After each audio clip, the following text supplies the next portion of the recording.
Okay, we are in the stream. Um, can you maybe just say a few words, and we'll just ask if everybody thinks that the audio is good. Okay. Well, we've been trying to to fix the issue, and I think I got the right microphone this time. I had the wrong one selected all along, I think, and I hope this time around the quality goes up significantly because I don't Yeah, know, it wasn't everyone good at says all. it's really good. So Oh, thank God. it's much better Yeah. now. It was worth spending the 15 minutes to get that working. So great. So we have good visuals. I actually changed this time around. I changed the FM in front of your name. I changed it to orange, like the way that Lichess does it. So instead of it being white. Okay, You're so improving it. okay, so I think we're all good to go here. And I am in both of the studies. So which one would you like me to go to? The Okay. game study or? So let me go to game study.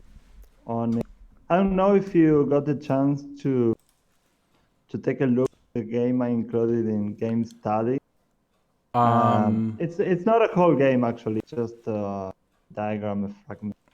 Well, no, it's the whole game, but I focus on one particular moment. Are you there? Is the I'm game in. again? I'm in the game study. Dr. Biswahid is your Yes. opponent. Yes.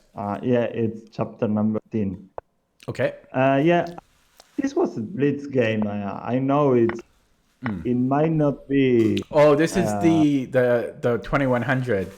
yeah, this is a really good scout. I mean, yeah, it was a great victory, and you kind of dominated him uh, during the whole game. Well, here you provoked this week. It was a great achievement, uh, and you were better all along. But this next move by yours, I didn't like. You played knight e5 here.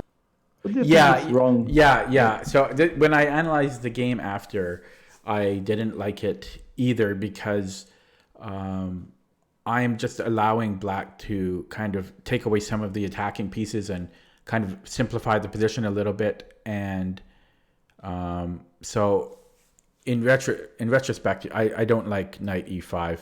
I think it allows black to trade off this knight and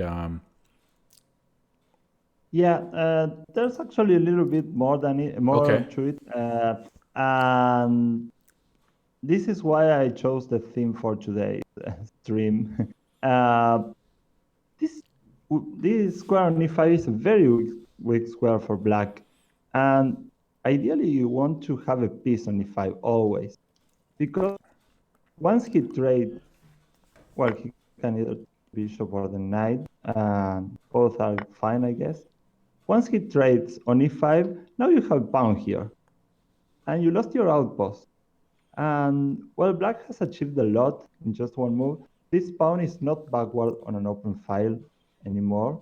Uh, so it's not really a weak pawn at all at this point. Now he can go bishop b7 without fearing, um, without any fear of losing this pawn. And well, you have deprived your pieces from this great square on e5.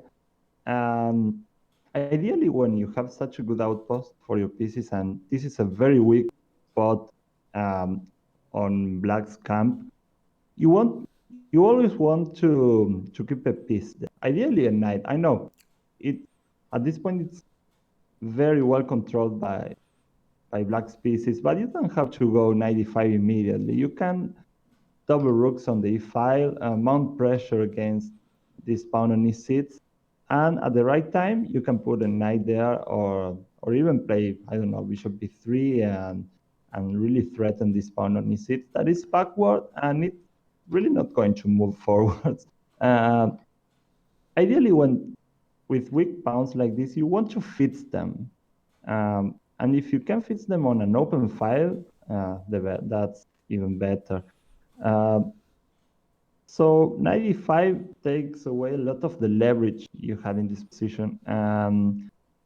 You could just go with simple developing moves like bishop d2, for example. I don't know how black is going to stop rook e2, rook e1, followed maybe by bishop e3, a4. It might be a little probing for weaknesses on the queen side, and black is really in very bad shape here. If he can go e5, he's going to be left with this weak backward pawn for the rest of the game, and this bishop is really sad here because, well, he can't go to b7 and he has already played b5, so that's more weaknesses for him.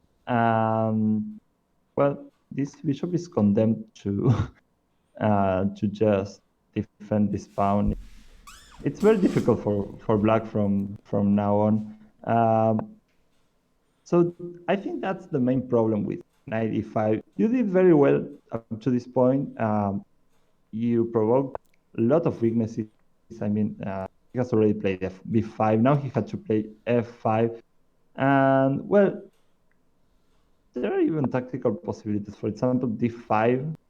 Well, it works tactically, I believe, just because of the current situation. I mean, playing against the backward pawn is definitely more thematic than throwing in d5 here, but, well, this knight on c6 is undefended currently, so d5 works. I mean, he has to go away, and then you can just take. He's in a lot of trouble here. I don't know how you felt about. I don't know if you got to see something of some of these comments. No. It's the first time I didn't check. I don't check the study until okay. yeah. Yeah. Now he took on e5. Well, after bishop b7, he let you keep the queens on the board. So after queen g3. Yeah, I was surprised he didn't. I was surprised he didn't trade queens. Yeah, he should have swapped here. After queen takes, bishop takes.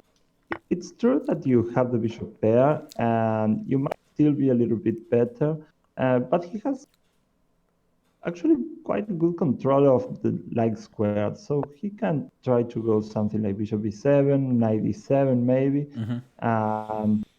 This bishop on b7 is suddenly a very good piece, which he wasn't just a couple of moves ago. Yeah, maybe that's the reason why knight e5 is maybe not the ideal move. You're depriving yourself of a lot of the advantages that came with this very, very horrible weakness that black had to assume. Well, he had to play f5 because you were delivering checkmate, or else he had to part with this pawn if he played g6, bishop takes h6. Well, that's kind of what I wanted to talk about today. I uploaded a couple of very classical games. As I said before, must-known games. You must know them. Well, I wanted to start. This is not a classic, actually. I'm sorry, I'm on the other study. Are you Okay. here too? Yeah. Wrublewski? Yeah. Wrublewski Volkov. Yeah. So it's black to play here. It kind of resembles the position from your game. This is a French defense, and this structure is very similar to what you had in the last game. As regards very big weakness on e5, I mean, by definition, a weak square is a square that your opponent can control with a pawn because, well, there's no f pawn, and this pawn is on d5 already, so there's no way he's going to control this square on e5 with a pawn. Well, this pawn on e6 is also backward. This is pretty common in the French defense, and black has his resources. In this particular position, he has a lot of weak direct square. This almost looks a little bit like a Tarrasch because the f pawn is missing, and I think in the Tarrasch often the f pawn trades the pawn on e5, right? Yeah, this comes from f6, the usual break on the French defense, and then either e takes f6 or f takes e5. Here there are some additional problems for black. I mean, this bishop on d6, his dark square bishop is not on the board anymore, so all these weak squares tend to be even worse. But there's something good to say about black as well. This pawn on d4 is isolated, and it's kind of demanding in its defense. I mean, you can't just go knight e5 at any point without dropping it. So this knight on c6 is the key piece for black. It kind of holds everything together. Once black, if white goes knight e5 at some point, then you can trade the knight, or this pawn might fall. This bishop is actually very bad, at least from a theoretical point of view, but it's a bad bishop that defends good pawns, as as we usually say. If this bishop disappears, this pawn is in big trouble. So it kind of serves its purpose. But the key piece here is this knight on c6 that kind of holds everything together and makes it difficult for white to take advantage of the outpots. But black here went bishop d7. What do you think about that? Well, my first thought is that it seems like a very instinctive move, but I'm also immediately looking at knight e5 being a possibility. Let's see here. Well, your queen here is kind of undefended. Yeah, but I'm just looking at knight e5. We could take the bishop if he has a discovery. Yeah, but after knight takes e5, this bishop is defended. So yeah. Okay. Let me just it's not see. working at the moment. So, okay, bishop e7.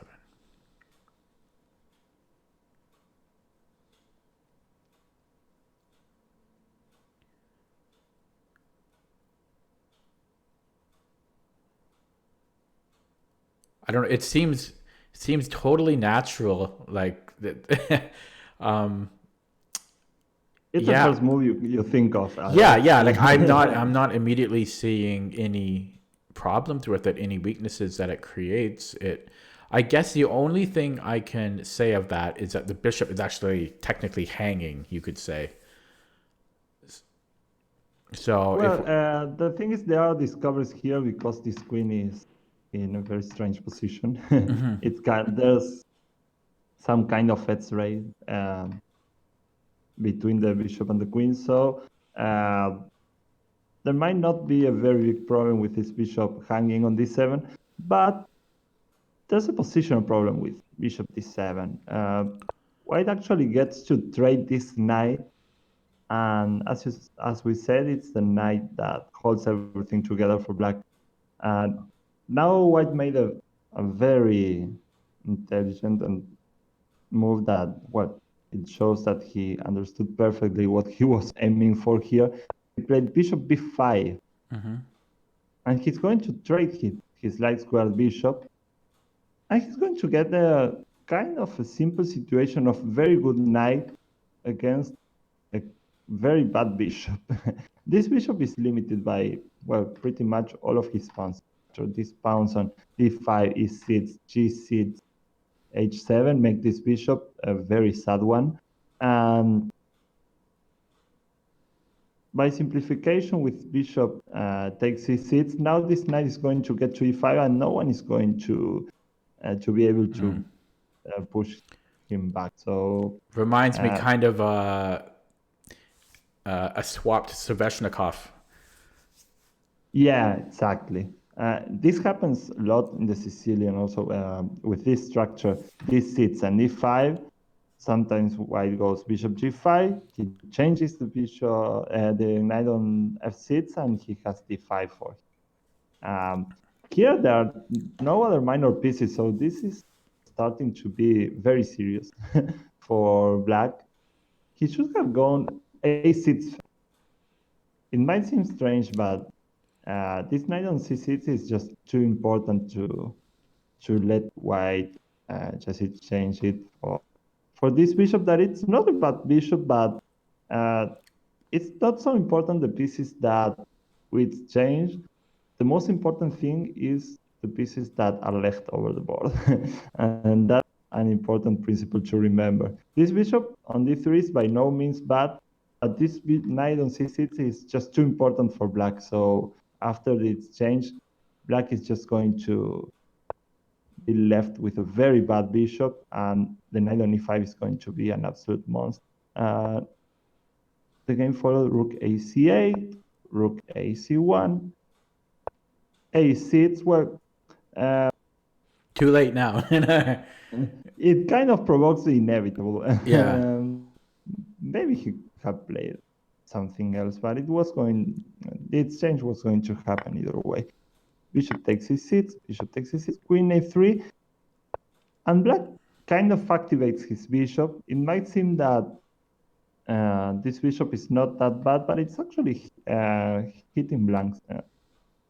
He's not doing anything useful. We can play around the bishop, and at some point, this bishop is going to be needed on d7 just to protect pawn. That is going to be very weak.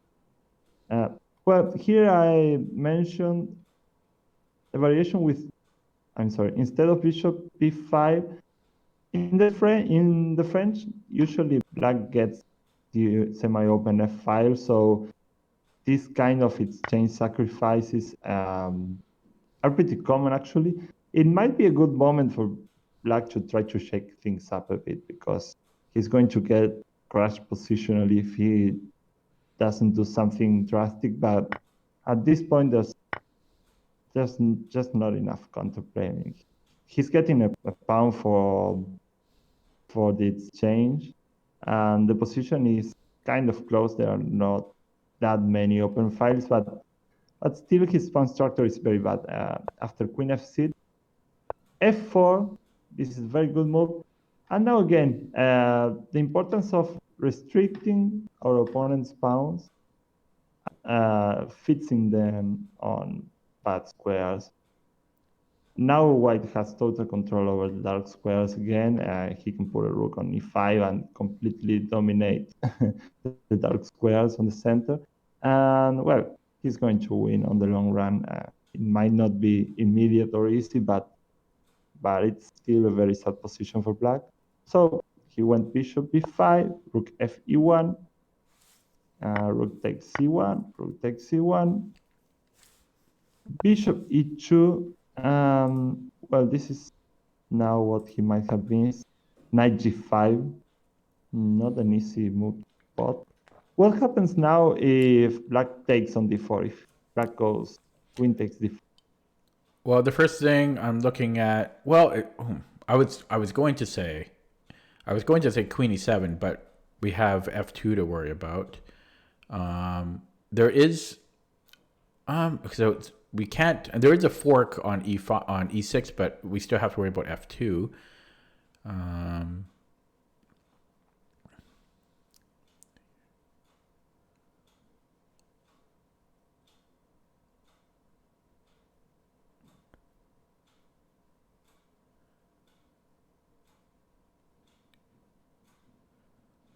Wondering if we could force. No. I was just taking a look at now queen e3. So queen e3, there is queen takes b2, but then we have queen takes e6 check. I'm looking at, so if queen takes d4, I'm looking at queen e3. Yeah, but he can exchange queens. Well, I thought we would be happy with that. I guess we're down. I guess we're down a pawn. Okay. Yeah, and it kind of wrecks your construct too. I mean, pawn on e3 and this pawn g3 on g2. Actually, there's a pretty little combination. The queen takes d4.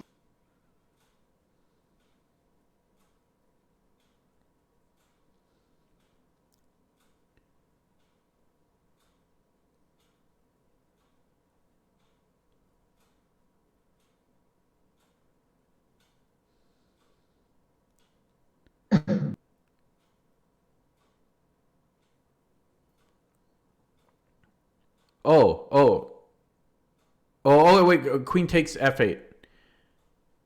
Yeah, Queen yeah, takes f8. Yeah, okay. Puzzle rush here. yeah.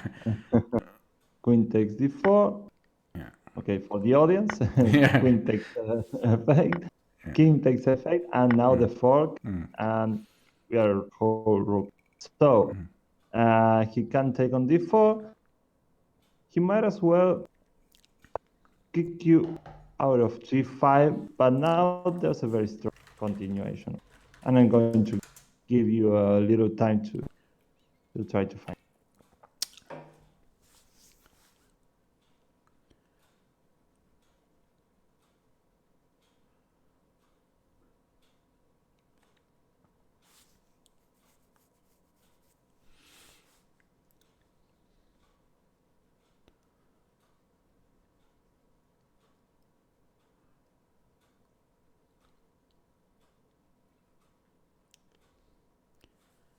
So an interesting idea is knight takes e6 and then pinning with rook e1.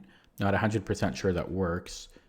Not 100. We may not have enough time to put enough pressure on that. Yeah, because knight takes e6, queen takes e6, rook e1.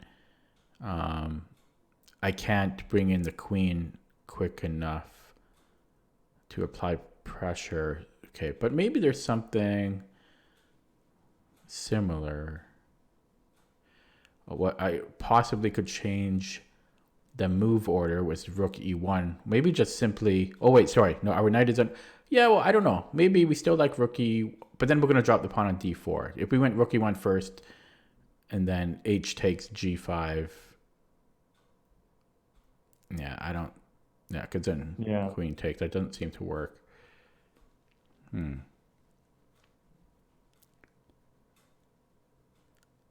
Actually, it's a very strong attacking continuation. You can definitely not go back at this point. You're just dropping the pawn.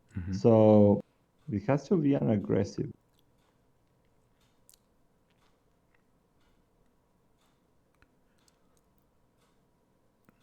I think queen e7 may be too slow. If I go queen e7, h takes g5, rook c7.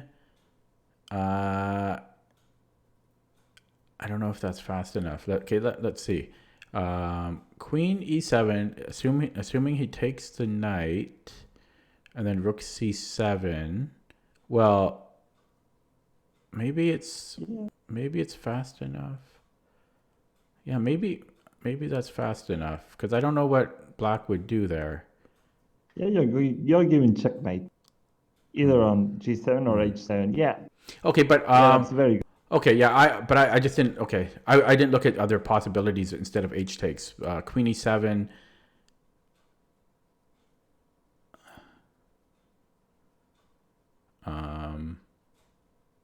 Well, he's got to deal with queen h7.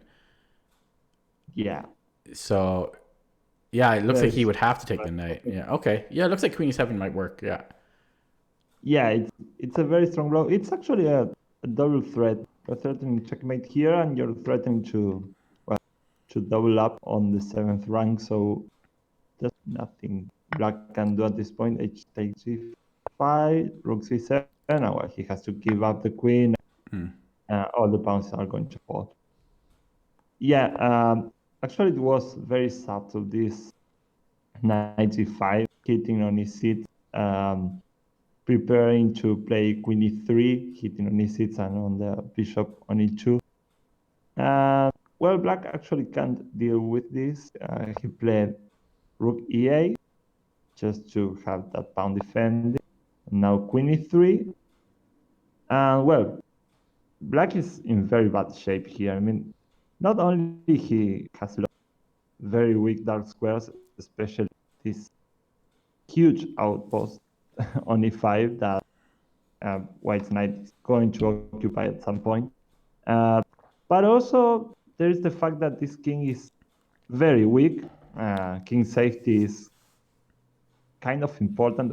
So in one of our, I don't know if it was the first or second lesson. And now Black is in very bad shape. This next move is actually losing. And well, White found a very strong continuation, an attacking continuation at this point.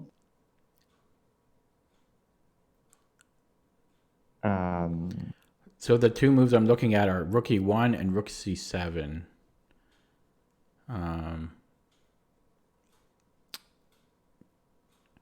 Rook C7 kind of setting up the follow-up of Queen E5. And Rook E1, my follow-up is to Knight takes pawn. I don't know, both moves look fine at first glance to me. Yeah, Rook C7 might well work. Actually, he didn't play either of them. I think Rook C7 should be winning. All I can see is Queen B6, but after Rook takes H7, I don't believe that Black is going to. No, he's not. Yeah, and can but if Queen, we could just go Queen E5 if Queen B6, right? Oh, it's stronger. No, so he's not surviving that. White played something more flashy, but I think Rook C7 should be more than enough at this point. He played Rook C8. Okay. Yeah. It's kind of natural that there are all kind of combinations at this point. This king is just too weak.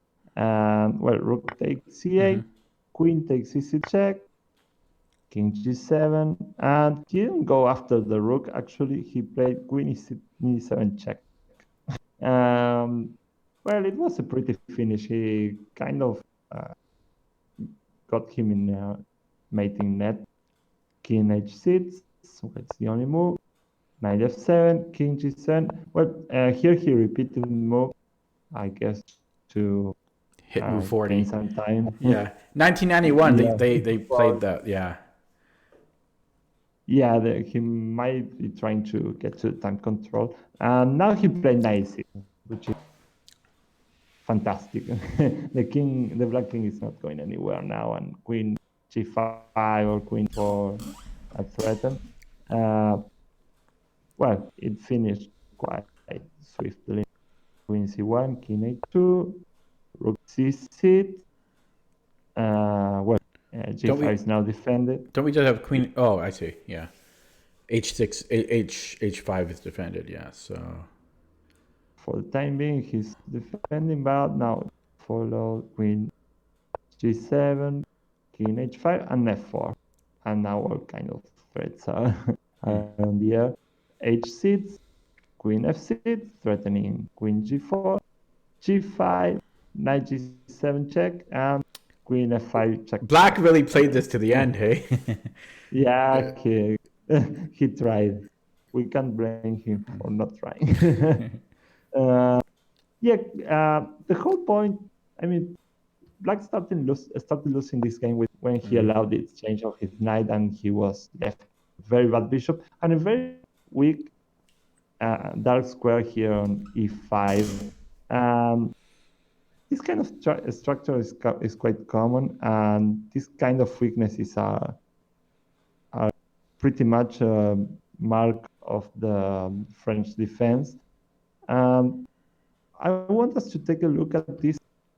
Well, this is a classic. The last one was kind of a modern game, but this game in Sowich Salve, I don't know if you heard of it. I haven't. No. This one is very famous. The opening wasn't played. Wasn't really well played, but well, they were the first steps in these variations. Knight F3, Queen B6, and now in Sowich makes a mistake. He plays Bishop D3.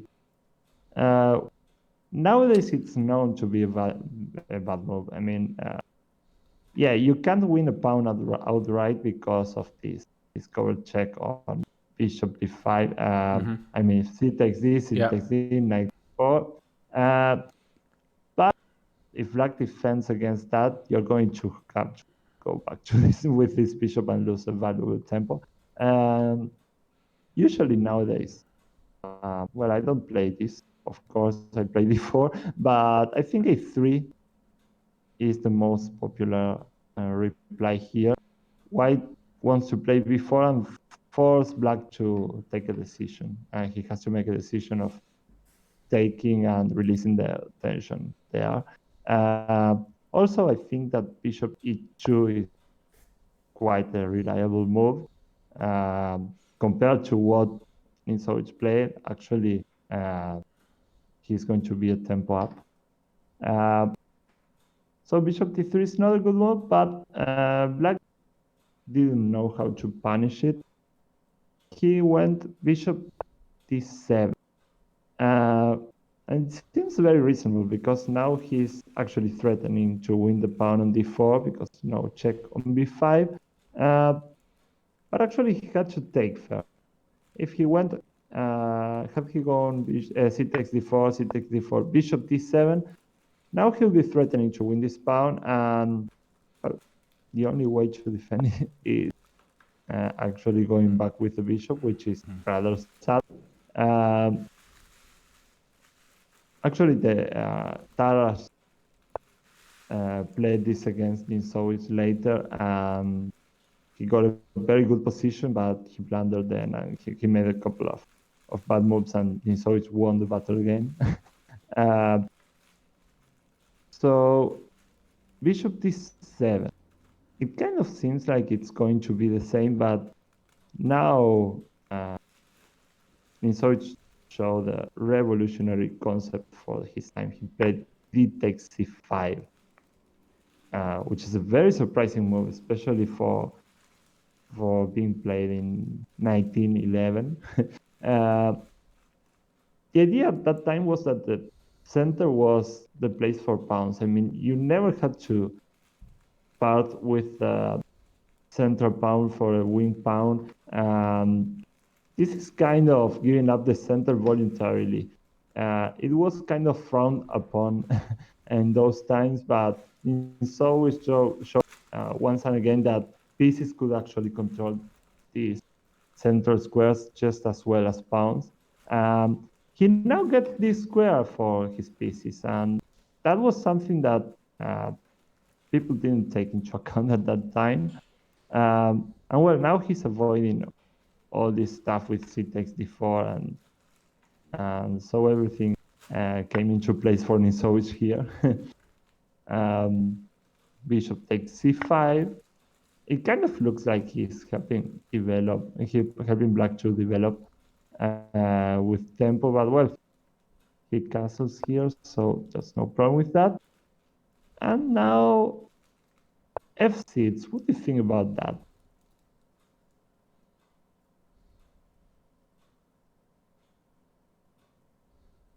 How about that?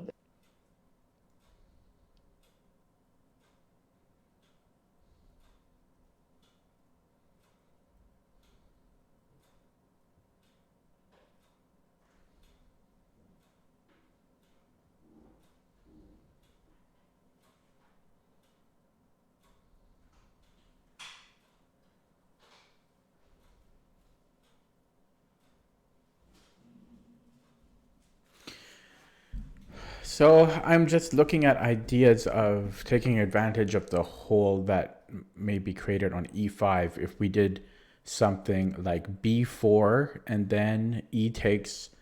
I guess, I mean, he could always take backwards a pawn, which is slightly concerning. But I'm not sure if we could do something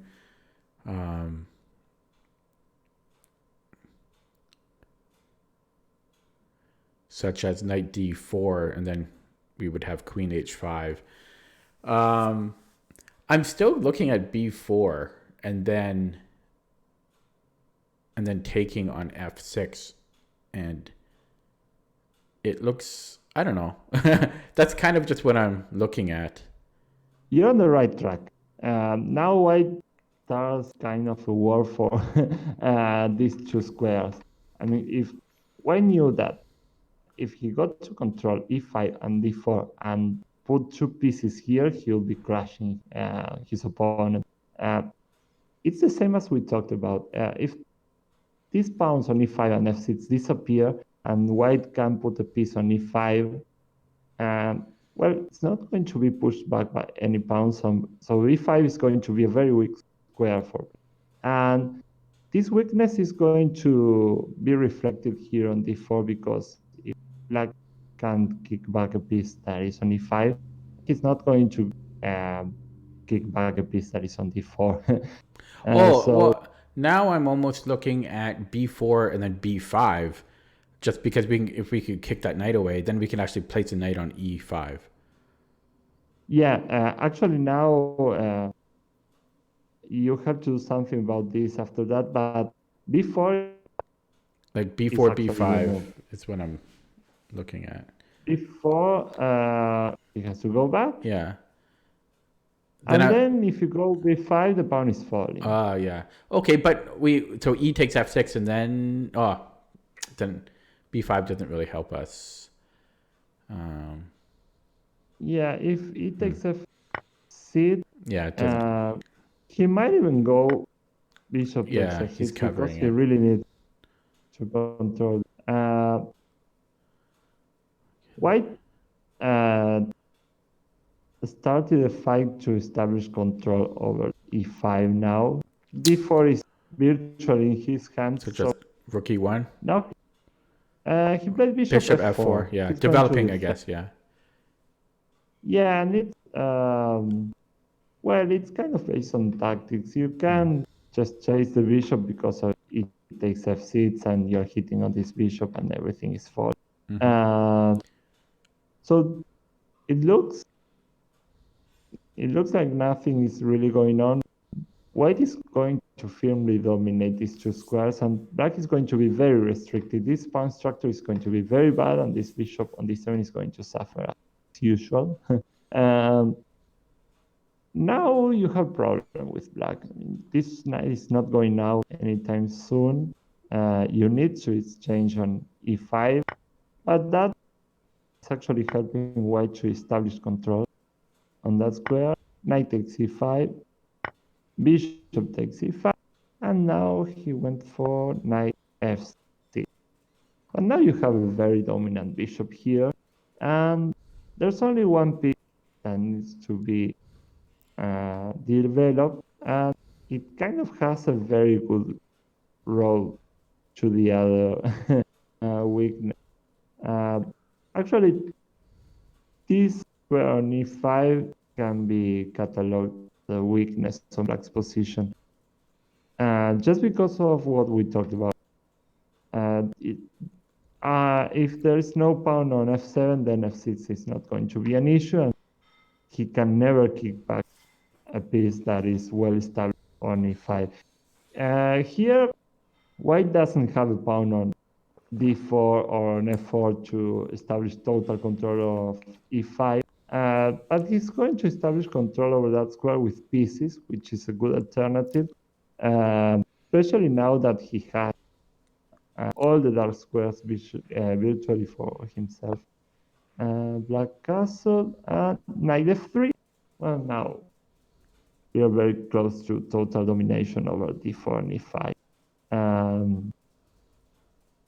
Well, now black could try to exchange this bishop. I mean, bishop e5 seems very reasonable, but this is something we talked about. This pawn is going to suffer a lot if this bad bishop goes out of the board, and that's a very strange but very common feature of this position.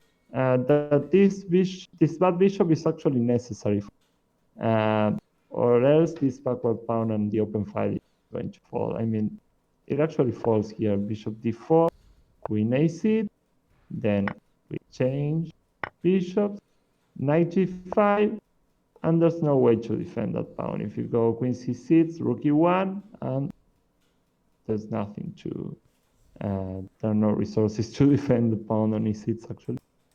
So after knight f3, black can't exchange his bad bishop. He has to, he keeps trying to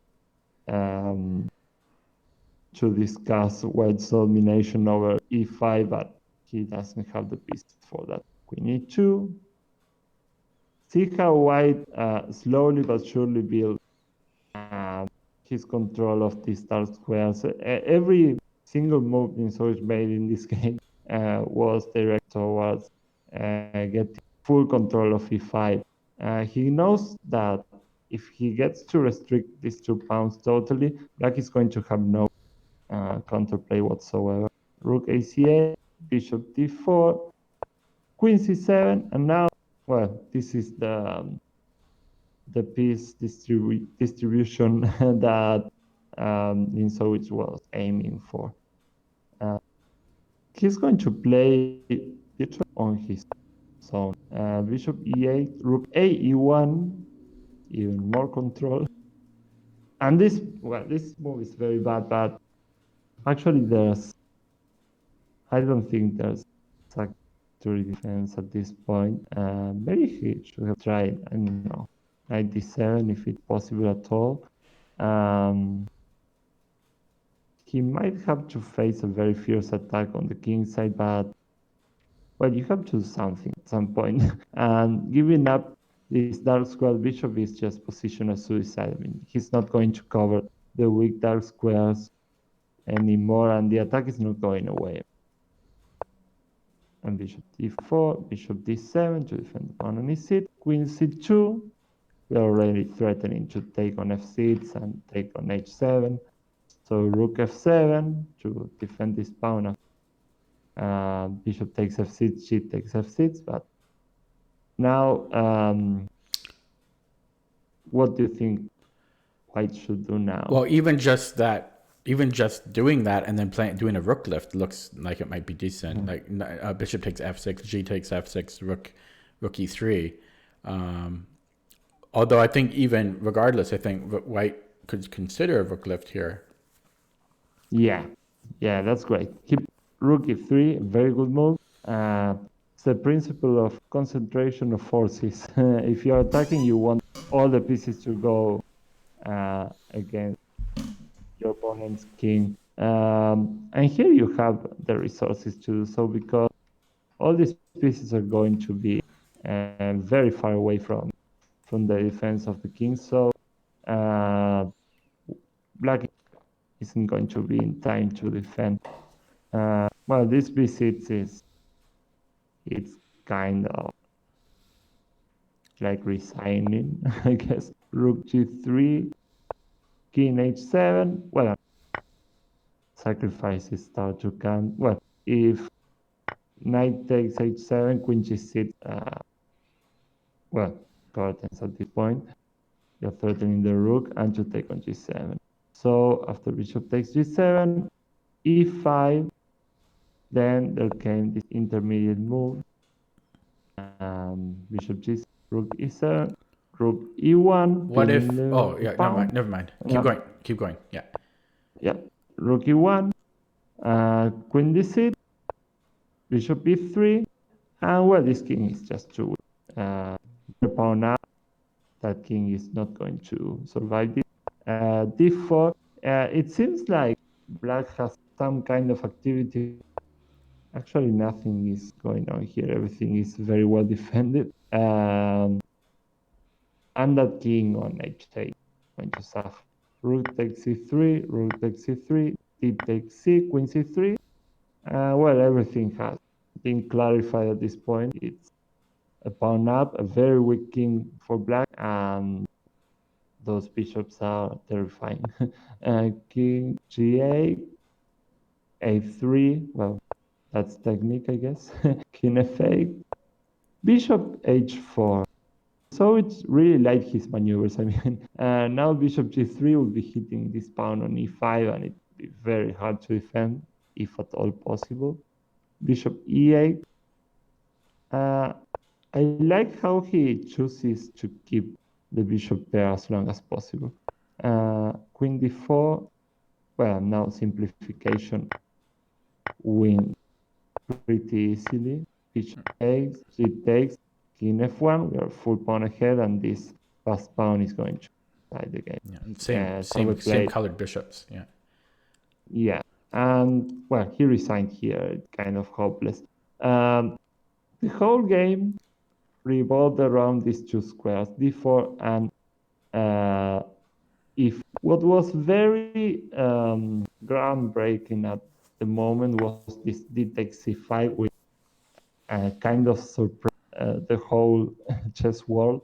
It actually, those sort of things happened at the time, those moves that shook everyone's conception of the game.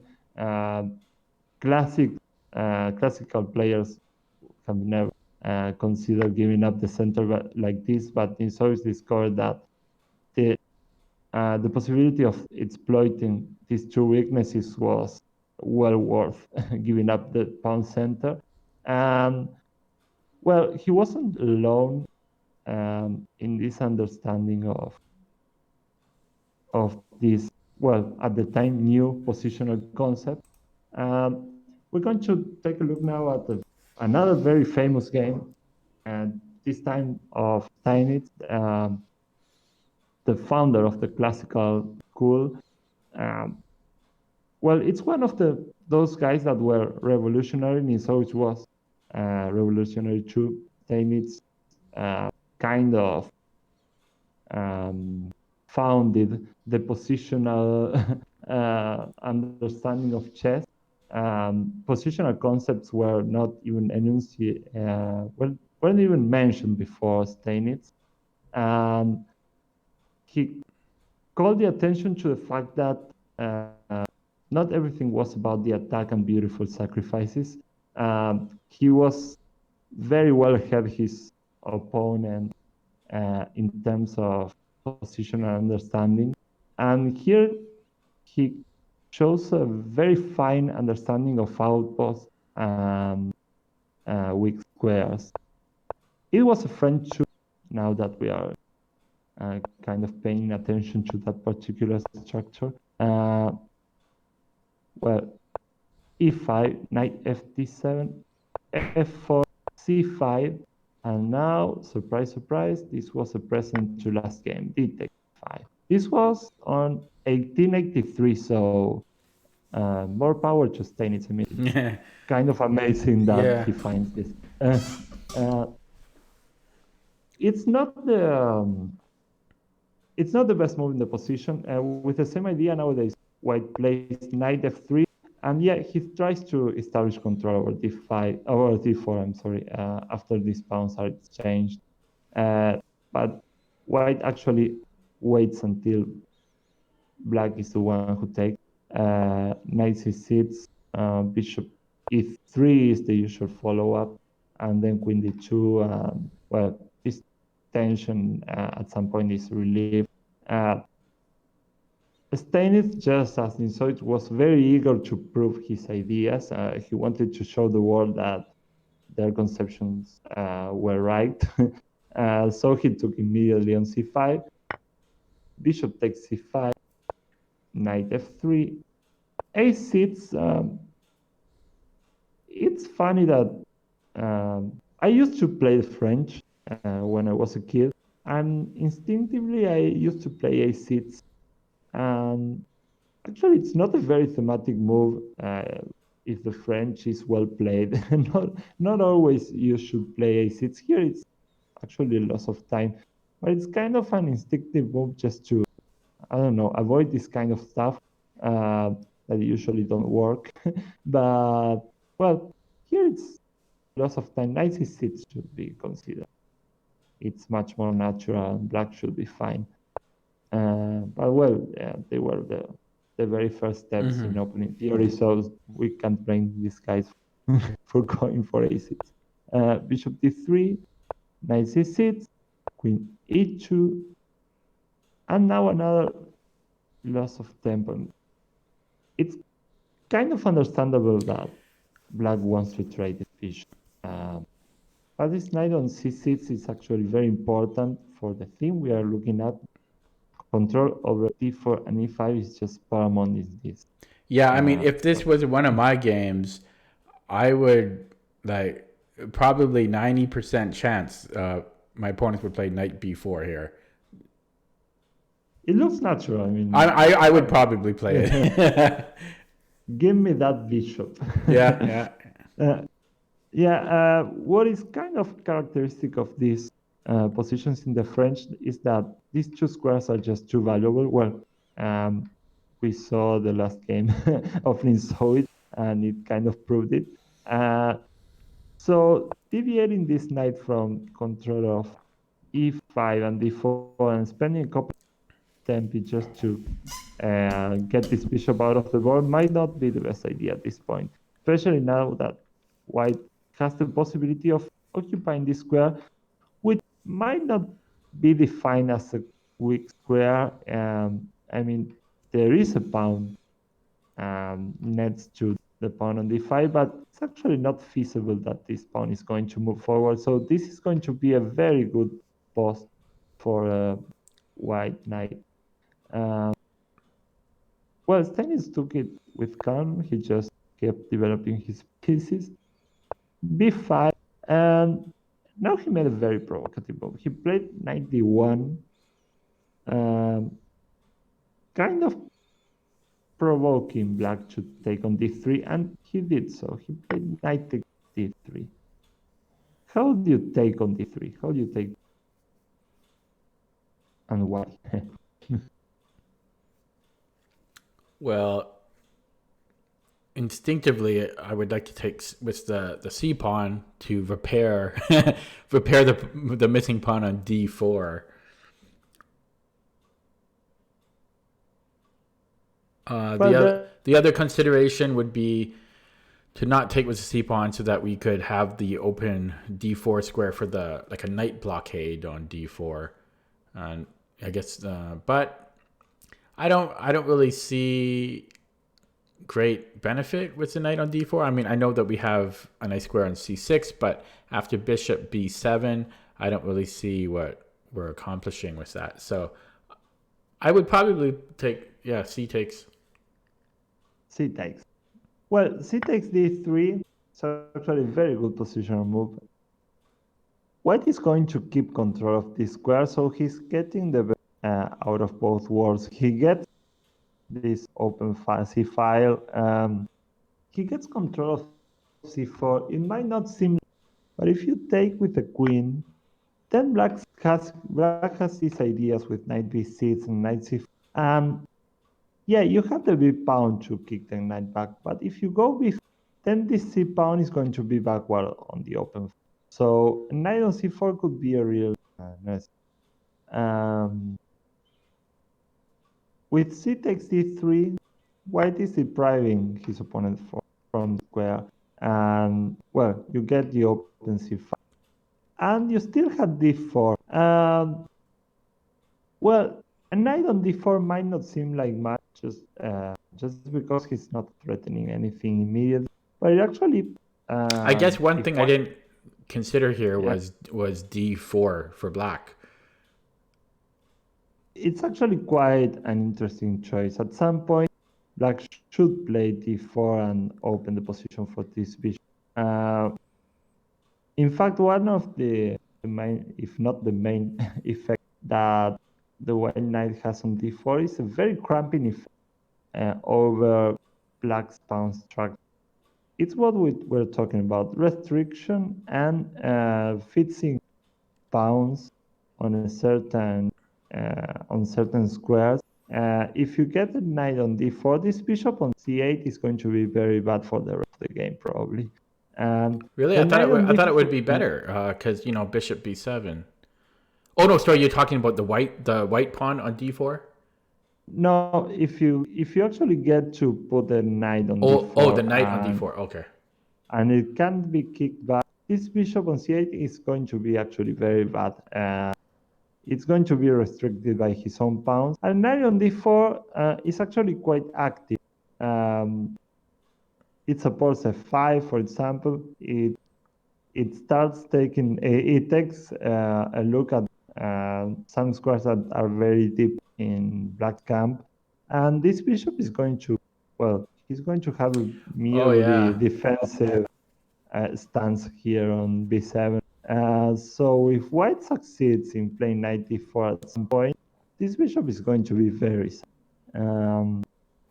It's quite a common occurrence in the French defense. Some endgames with a knight on d4 and a bishop on b7 might even be possible to hold, but they are a real torture to play. You're just waiting for white to crash in. Here d4 is a good alternative, and even b4 might be a good idea at this point. Now we're going to see what almost immediately. He played queen b6, a rather automatic move in the French defense, but here it doesn't work. What would you play white here?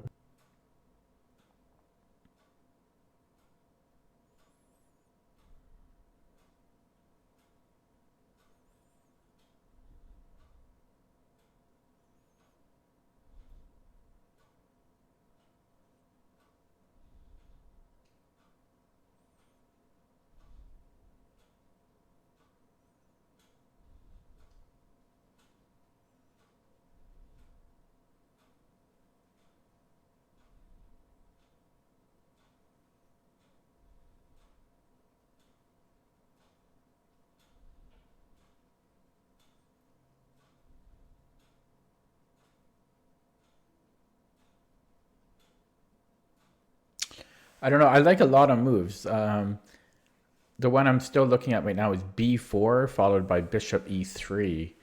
I think we're controlling d4 with that bishop, and we drive. Oh wait, but yeah, that still works. So I'm looking at that, and then the other move I'm looking at is bishop e3 right away, and I'm not 100% sure about that. Yeah, b4 is the move. You're right. b4 is very strong. If you go bishop b3, just looks like it. might Yeah. be too well to play.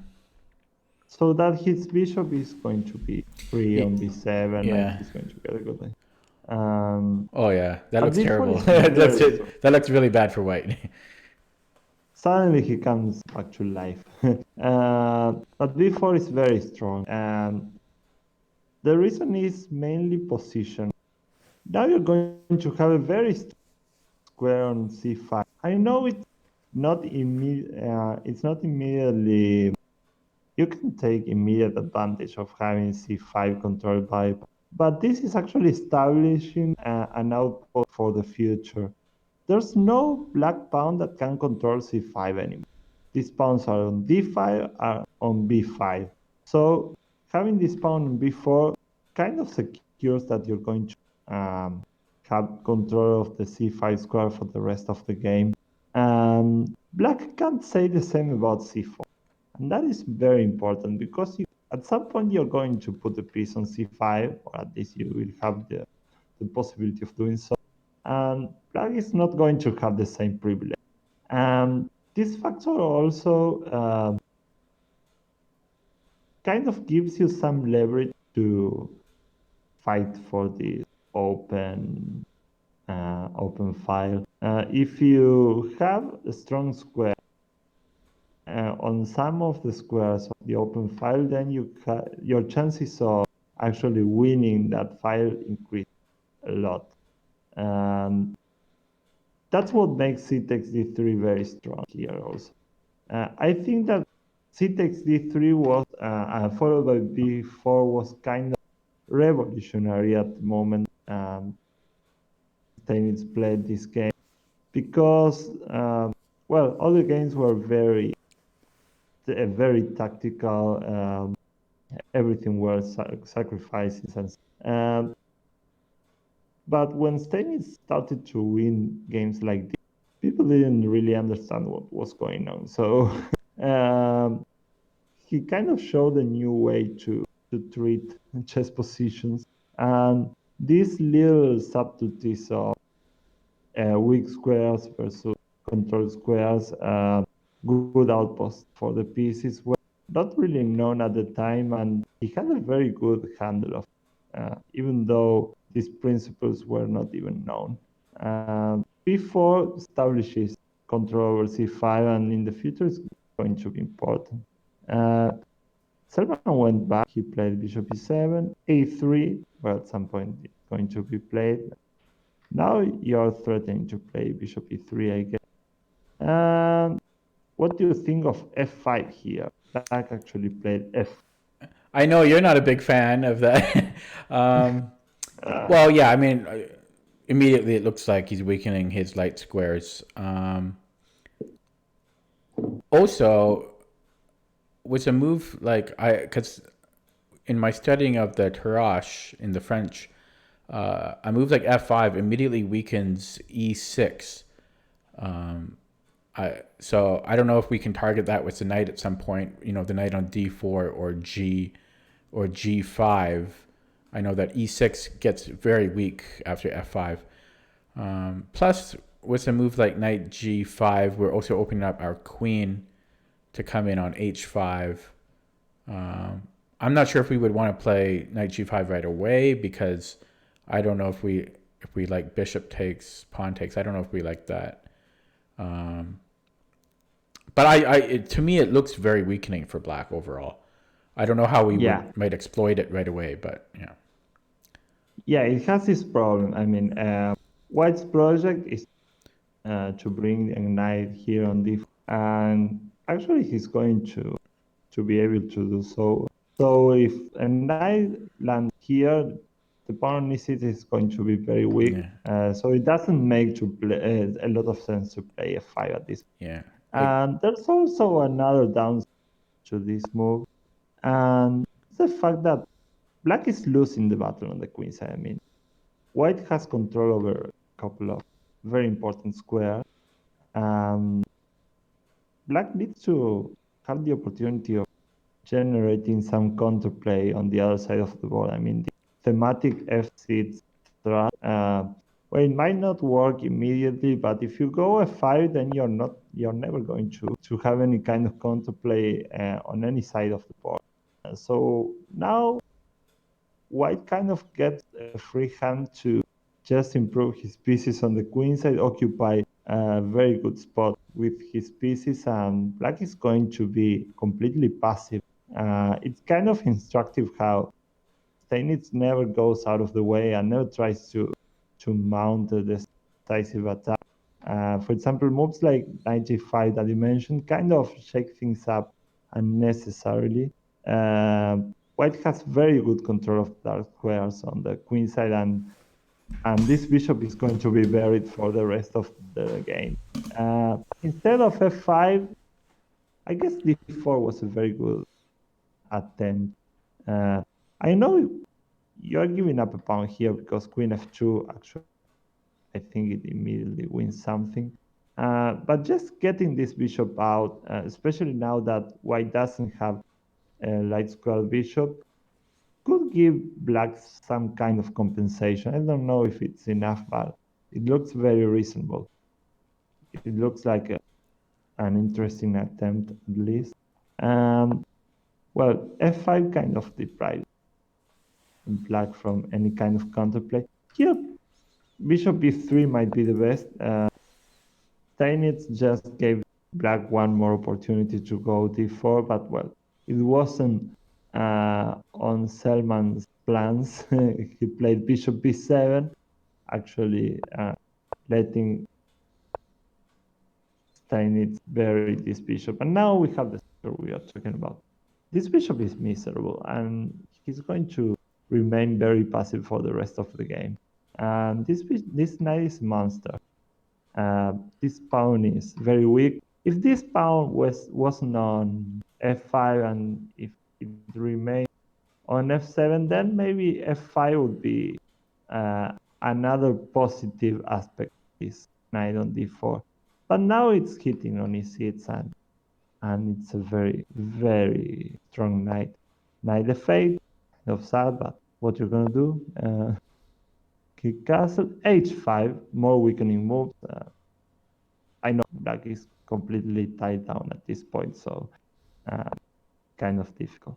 Knight c3, king f7, and now well, every piece seems to be doing something, but now Steinitz actually came up with a very nice maneuver to exploit the weak squares on the queen side. Which piece do you think we still need to improve? Well, the rook on f8 or on f1. So maybe just rook c2 and then rook fc1. A black doubling rooks could be interesting, but he actually got to this with squares with this knight, who is naturally doing anything at this point. So he started heading towards these squares. He played knight b. He has the time to do so because black is completely tied down, so maneuvering is within the realm of possible. G6, knight d2, knight d7. Well, it's a waiting game for black at this. For example, if black had black taken with the queen on d3, knight b6 and knight c4 would be possible. But with this pawn on d3, gets no counterplay whatsoever. Knight to b3, rook c8, and well, if white insists, he's going to put a piece here. But a5 is another very, very strong outpost for the knight. I know it's on the side of the board, it's on that. It's hitting the bishop, and knight is going to get to c6 at some point. And now white gets to bring a rook to the open file, and he actually wins the open file quite easy. Bishop d8 to, well, he prevents queen c7, knight a c6. Ooh. It looks like a very strange move because he's allowing black to exchange this bishop. The thing is, it doesn't work, I believe. If bishop takes, queen takes, and now everything under attack. So queen b7, and now knight takes d8 check. The only good bishop black had is now out of board. Rook takes, and the queen actually gets to the 7th file, and it's soon going to be over. Queen b8, but of course black is not going to be able to just hold everything together. I like white's net. He just plays bishop f2. And here we notice why weakening moves are in the long run going to come back and bite you. Now, there's not really anything black can do against bishop h4, hitting this rook, and well, this knight is going to be undefended if the rook moves. So there's actually no good defense here. Queen b6. Now we can't go bishop h4 because knight is hanging, but knight f3, queen takes c7. I guess knight g5 was threatened if this queen moved, or bishop h4 still is winning. Rook takes, king e8, knight g5, and now it's crossing. Bishop c5, that pawn on e6 is going to fall, and this bishop on a8 has been one of the worst pieces I've ever seen during pretty much all of the game. Knight d7, bishop d6, and now he resigned the pawn on e6 falling. And well, it was complete domination, mainly thanks to the great understanding that Zenit had of outposts. He really knew how to dominate. The game seemed a million times easier once B4 was played. It seemed to almost play itself after B4. Yeah. It's incredible how a little twist in the pawn structure can change so much. The fact that these pawns controls such important squares as c4 and c5, and black just can't do the same. Well, it changes pretty much everything. The structure also let white total domination of the dark square. Notice that he was never interested in playing d4, not only because it would weaken d4, but it would have also deprived white's knight of this great outpost, and that turned out to be the decisive factor in the game. So to sum up, outposts should be occupied by pieces, and it might not seem like a lot is going on, but if you occupy an outpost with a piece, then your opponent's pieces and pawns are restricted. I mean, we have seen that in all these games, the main focus was on fixing the pawn structure of our opponent and then exploiting the weaknesses in front of one of the pawns. And it proves quite effective, I guess.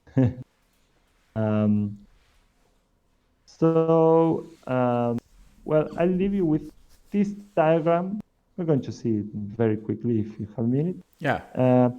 This is from one of your games. You were black here, actually. This is a tournament game? Yeah. I remember this one. Oh, wait, I'm black? You're black Okay, here. I'm going to flip the board. That's probably why I don't recognize it. Okay. Ross.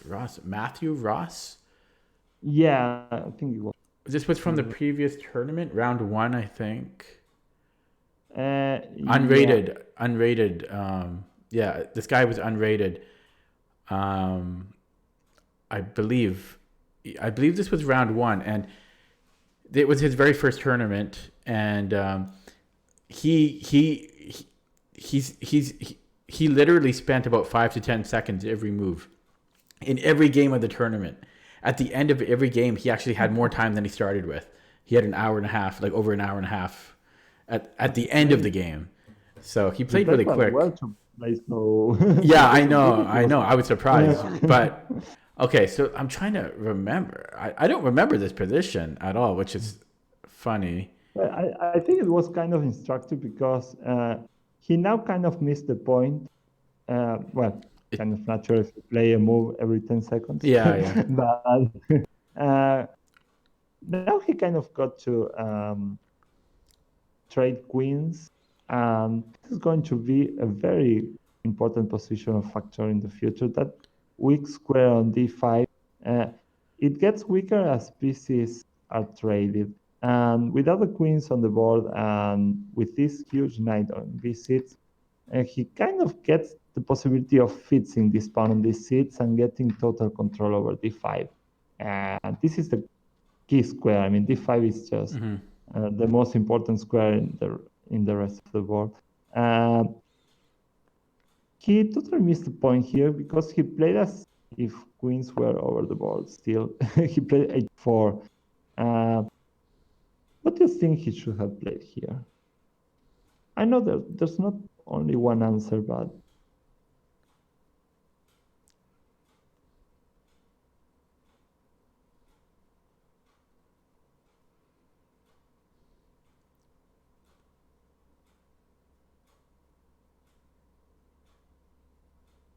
well, the first thing I'm looking at is that h4 seems to allow me to fix that weakness on d5 and just play d5 myself. Yeah, you went d5 and completely liberated. You freed all of your pieces. This bishop is not bad anymore. Yeah, because this, I'm not sure what the opening was, but I know that this is a very common theme in the Sicilian, the kind of the battle of the d5 square, and black kind of wants to play d5 if possible. It looks very. This looks like a Sicilian. Yeah, it was a knight off. Okay.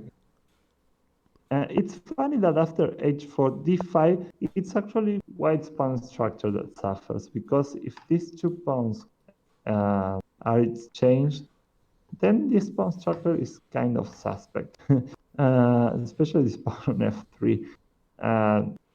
It's incredible how everything changes dramatically in just one move. This bishop is not bad anymore. There is no backward pawn on an open file, so white is white needs to avoid this. Bishop c4, I guess it's the best option, because he's going to get total control of d5, and I don't think there's nothing you can do about it here. Well, Yeah, I was thinking for white g5. g5 is also an option. Yeah, it's I guess It's knight, kind of a maybe little more weakening. knight h4 Yeah, knight h5 here. or knight h5 rather. Yeah, with the idea of going knight f4. And just to blockade the h pawn. Yeah. It's because I know that it's a very common. This is also a very common type of thematic move. It's like g5 and then knight h5. Yeah. Without queens on the board, thinking in terms of now you can start thinking in terms of positional chess and weak squares. There's not going to be any kind of attack on the king side. So I would prefer to keep my pawns as straight as possible at this point, especially because white needs to make it all about the d5 square, and this is what this is where he misses the point, because h4 is actually doing nothing more than, well, maybe weakening his pawn structure. With bishop c4, we get a situation where black is just going to be defending this pawn, this seat for the rest of the game. So I thought it was interesting to point to this moment. I don't know if you got to go over this game, but I think this was the key moment where he should have noticed that d5 was the key to the rest of the game. If you go bishop c4, rook a c1, of course you're not going to take on e6, because after f takes e6 he gets great control over d5, and you're not happy about that. You always need pieces to occupy or to control d5. Well, at some point you're going to put a piece here and just always take with a piece, hit on this pawn, and he's going to be tied. Well, in this case, you are going to be tied up for the rest of the game. So, well, that's what there is with weak squares. When I saw that it was a blitz game, of course, it's close to impossible not to miss anything on blitz games, but I thought it was an instructive. Yeah, I remember that game. I remember when I analyzed it, that was the only move that Stockfish didn't like. That was the one mistake in the game, was when I played knight. Apart from that, it was a very neat, very clean win. Very good game. Yeah. Okay. Yeah, thank you very much, and for another thematic lesson.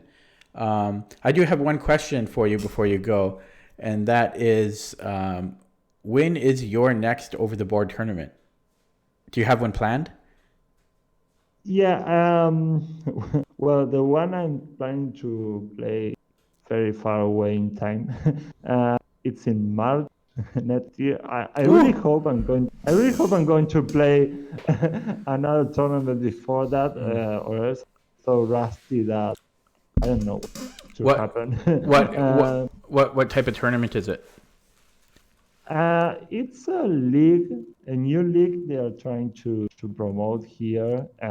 I live in the north of Argentina, and there are not many tournaments in my area, so all the states, provinces are trying to get together and get a league going. That's good. Yeah, we play. Actually, here we play a lot of rapid and blitz tournaments, but these are going to be tournaments with with longer time control. Well, FIDE time controls a normal 90 plus 30 seconds per move.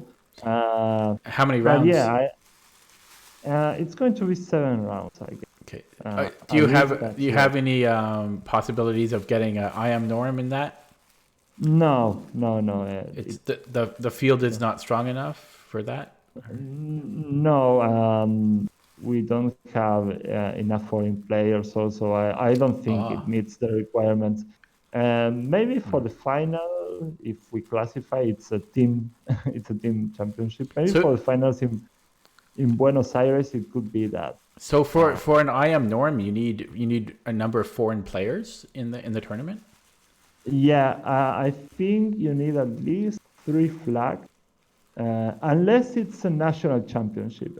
For national championships, it's allowed to give international master norms without, well, it's a national championship. But I think it's the only exception, apart from direct titles. Some tournaments give the title directly without considering Elo and without considering. I've heard of some countries having like players that are like 1800 and they're like national master. Like Yeah, yeah, it's it kind of happens silly. a lot. They're international. Yeah, it's strange. They're international masters. I don't know, 2100 Elo. It's strange, but yeah, it happens. Yeah, so I really wish to play some for that. It's too long. It's too long. But I'm going to play some blitz tournaments in a couple of weeks, so that's something at least. Yeah. Just to yeah. So okay, you maybe for next lesson we are going to take a look at the Nimso Indian. Okay. Yeah, because as I told you before in the chat, Yeah. I feel very very comfortable in most other openings. Like I very comfortable playing e4 and against e4 as black, but d4 I've never ever felt comfortable, and whenever I see it, I'm always like, oh, I'm never happy playing against it. So it would be nice to see some games where black just completely dominates, straight out of the Just open. to get some motivation. Yeah, I know. play. I need some inspiration. Yeah. Okay. Well, thank you again, and I know it's late there, and I will see you again next week. Okay. See you. Yeah. Thank you. Bye. Bye.